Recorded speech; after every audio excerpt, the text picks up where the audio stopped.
Good morning students. आज dine के इस थर्ड वीडियो लेक्चर में हम डाइन्स की रासायनिक अभिक्रियाओं के बारे में चर्चा करेंगे।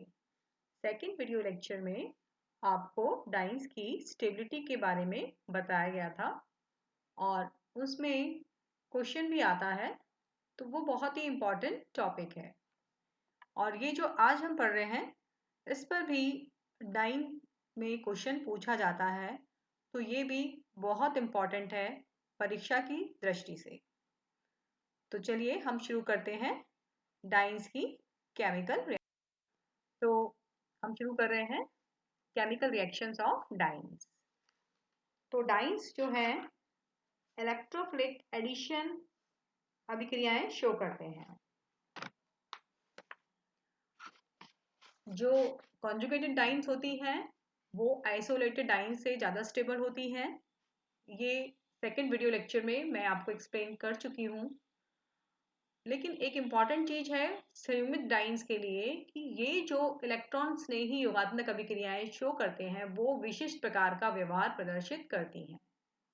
यानी कि जब हम इलेक्ट्रॉन स्नेही अभिकर्मक का यूज़ करते हैं, सीमित मात्रा में यूज़ करते हैं, तो उस स्थिति में दो प्रकार के योगात्मक उत्पाद प्राप्त होते हैं। डाइन्स में क्योंकि दो डबल बॉन्ड होते हैं तो इनकी जो अभिक्रियाएं हैं वो बिल्कुल एल्कीन के समान योगात्मक अभिक्रियाएं देते हैं। जिस प्रकार से एल्कीन के अंदर इलेक्ट्रोफिलिक योगात्मक अभिक्रियाएं होती हैं उसी प्रकार से डाइन्स में भी इलेक्ट्रोफिलिक योगात्मक अभिक्रियाएं होती हैं। चूंकि यहाँ पर दो डबल बॉन्ड होते हैं तो दो बार योग होता है अभिकर्मक का। किंतु अभी जो हम अभिक्रिया पढ़ रहे हैं उसमें है कि अगर हम इलेक्ट्रॉन स्नेही अभिकर्मक का सीमित मात्रा में यूज करें, यानी कि एक ही मोल यूज करें, तो उस स्थिति में एक ही डबल बॉन्ड पर योग होगा, एक ही पाई बॉन्ड पर योग होगा, दोनों पर नहीं होगा, क्योंकि हमने जो अभिकर्मक लिया है वो लिमिटेड क्वांटिटी में लिया है।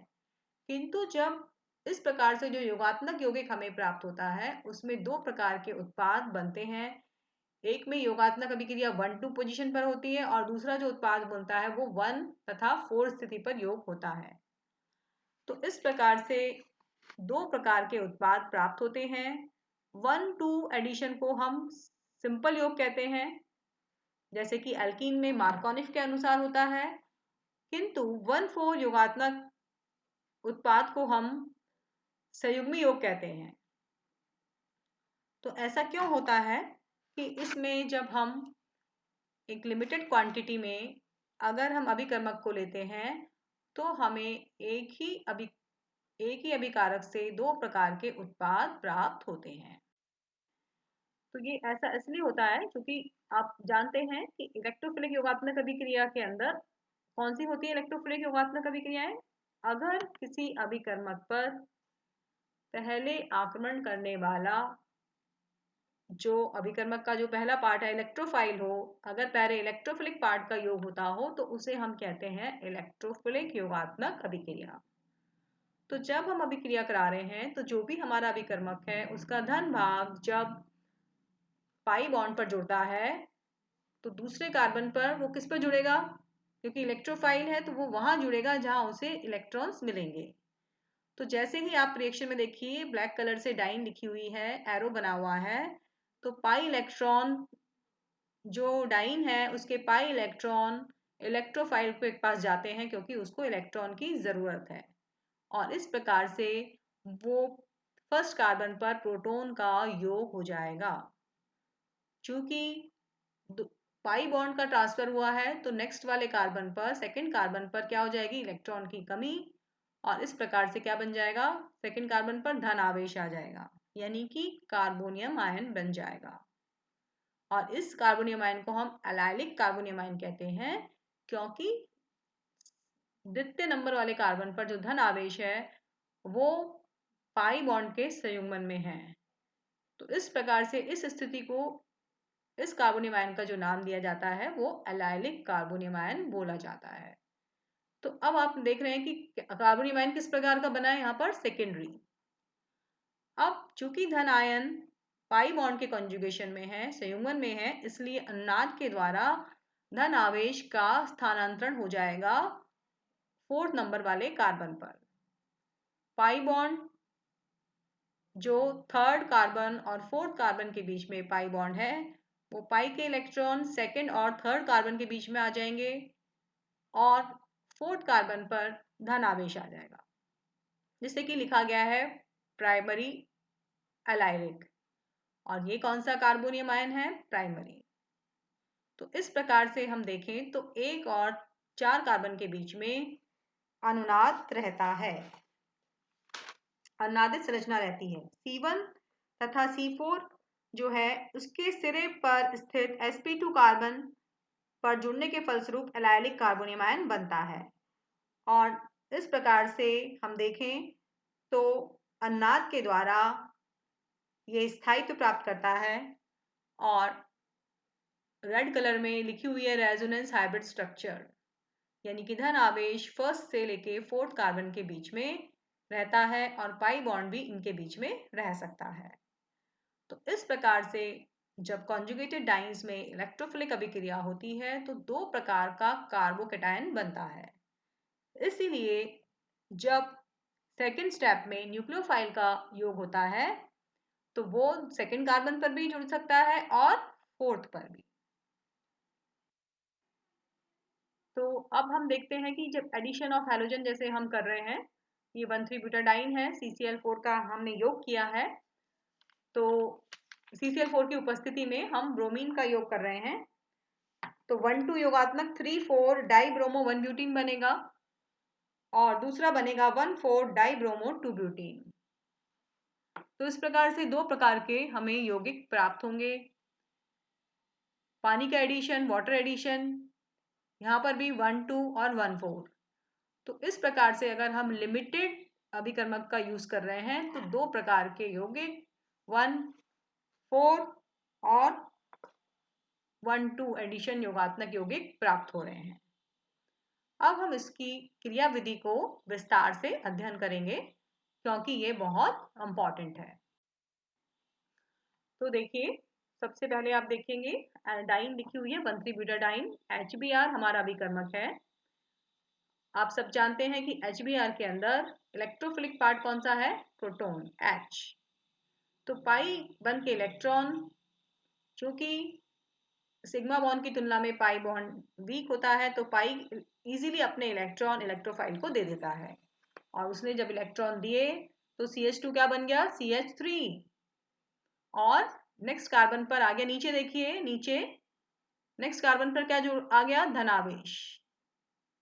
और अब इस पर ब्रोमीन का एडिशन होगा। Br आपको ब्लू कलर के एरो से दिखा हुआ है कि जो उसका न्यूक्लियोफिलिक पार्ट है उसका योग हुआ, 2nd कार्बन पर क्या जुड़ गया? Br। और फिर ब्लू कलर के एरो से ब्लू कलर में प्रोडक्ट आपको बनाया हुआ है CH2 double bond CH Br CH3। तो योग कहाँ पर हुआ?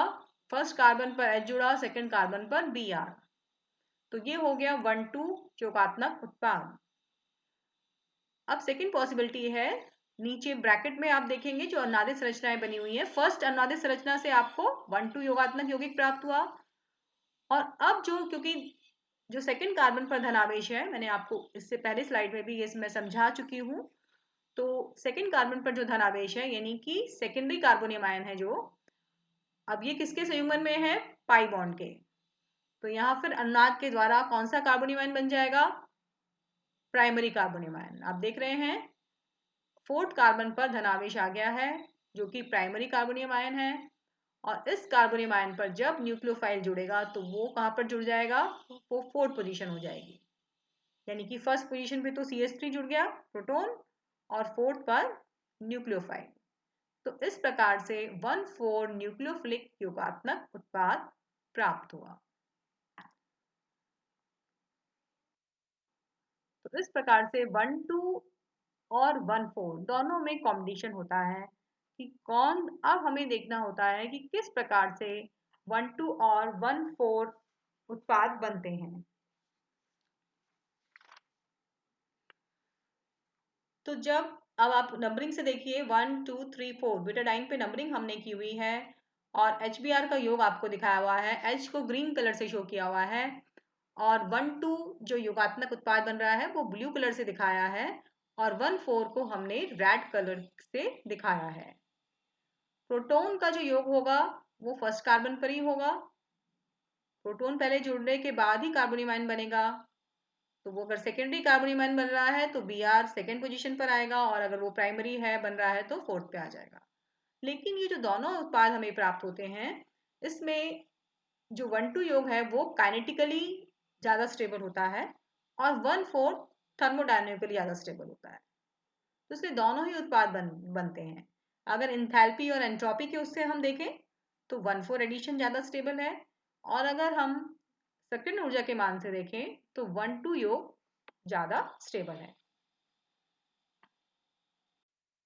तो अब ये कंडीशंस पे डिपेंड करता है, रिएक्शन कंडीशन पे डिपेंड करता है कि निम्न ताप पर, अगर ताप निम्न होता है, लो टेम्परेचर होता है, तो 1,2 योग शीतलता से संपन्न होता है।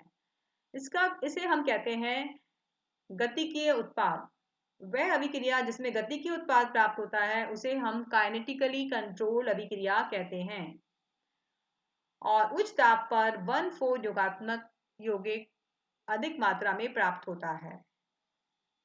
तो इन दोनों के स्थायित्व अलग अलग हैं।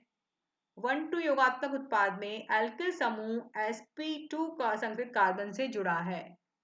अगर आप देखें 1,2 के अंदर, तो वो जो sp2 संकृत कार्बन है कम प्रतिस्थापित एल्कीन हो गई।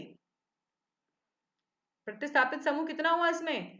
जो एल्कीन हमें, जो 1,2 प्रोडक्ट हमें प्राप्त हुआ है, आप डबल बॉन्ड पर देखें तो एल्कीन का प्रतिस्थापन देखें तो एक ही प्रतिस्थापित समूह है, जबकि 1,4 योगात्मक उत्पाद में अगर डबल बॉन्ड 2 और 3 कार्बन के मध्य में आ रहा है तो वहां पर 2 एल्किल समूह हो गए।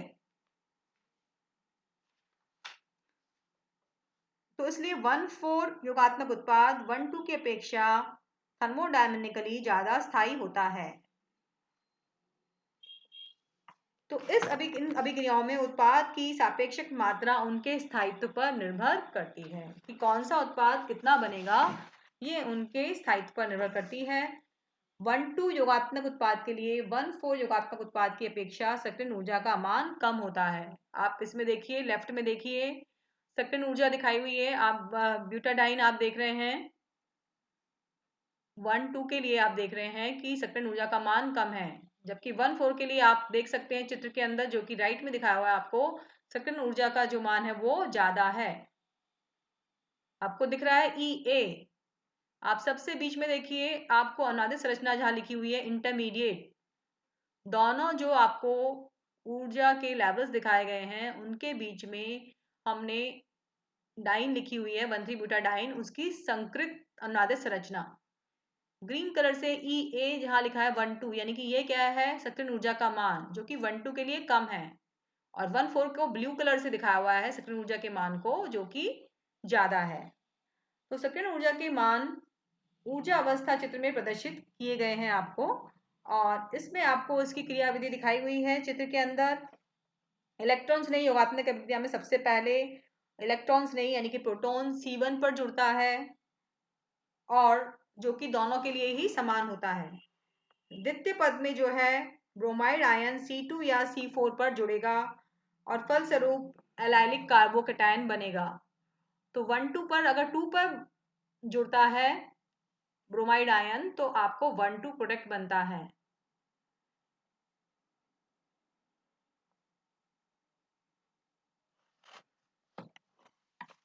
यदि ब्रोमाइड आयन C4 पर होता है तो इससे आपको संक्रमण अवस्था एलाइलिक कार्बोकेटायन की संरचना के समान होती है और इसमें धनावेश प्राथमिक कार्बन पर रहता है।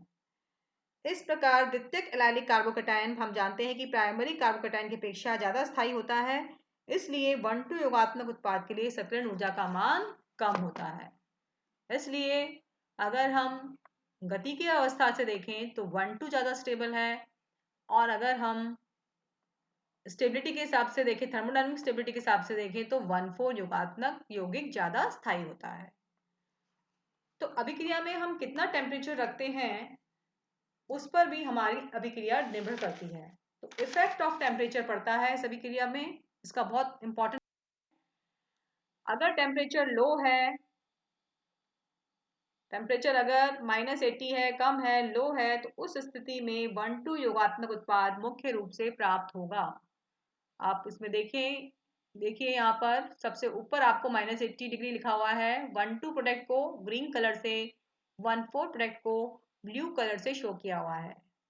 तो जब हम लो टेम्परेचर पर अभिक्रिया कर रहे हैं तो मुख्य उत्पाद मिल रहा है काइनेटिकली कंट्रोल्ड 80% 1,2 और 1,4 मिल रहा है 20%। यही अभिक्रिया अगर हम 40 डिग्री पे कराते हैं, उच्च ताप पर कराते हैं, तो 1,2 प्रोडक्ट कम मिलता है और 1,4 प्रोडक्ट यानी कि थर्मोडायनेमिकली कंट्रोल प्रोडक्ट ज़्यादा मात्रा में प्राप्त होता है। तो ये इसकी इम्पॉर्टेंट, यहाँ फिर आपको मैंने रिएक्शन के थ्रू आपको सेम रिएक्शन को दिखाया है। HBr का योग किया हुआ है, पर्पल कलर से 3 ब्रोमो 1 ब्यूटीन बन रहा है और 1,4 पर एडिशन हो रहा है तो 1 ब्रोमो 2 ब्यूटीन। तो चूंकि रिएक्शन 0 डिग्री पे हो रही है इसलिए 1,2 एडिशन 71 मिलेगा और 1,4 कम मिलेगा। अब यही अभिक्रिया हम हाई टेम्परेचर पर करा रहे हैं 40 डिग्री पे, तो 1,2 एडिक्ट 15% मिल रहा है और 1,4 85%। तो इस तरह से एग्जाम में क्वेश्चन आता है कि 1,3 ब्यूटाडाइन पर इलेक्ट्रोफिलिक योगात्मक अभिक्रिया की क्रियाविधि को समझाइए। तो आपको ऊर्जा आरेख से और कार्बोकेटायन में किस तरह से दो प्रकार के carbonium ion, primary allylic carbonium ion और secondary carbonium allylic carbonium ion बनता है, वो आपको एक्सप्लेन करना होगा और टेम्परेचर से भी एक्सप्लेन करना होगा। और ये बहुत इंपॉर्टेंट क्वेश्चन है। आप बुक से देखिए, वीडियो को से समझिए, 2 बार देखिए वीडियो, 3 बार देखिए, आपको समझ में आ जाएगा। तो आज के लिए इतना ही। Thank you students.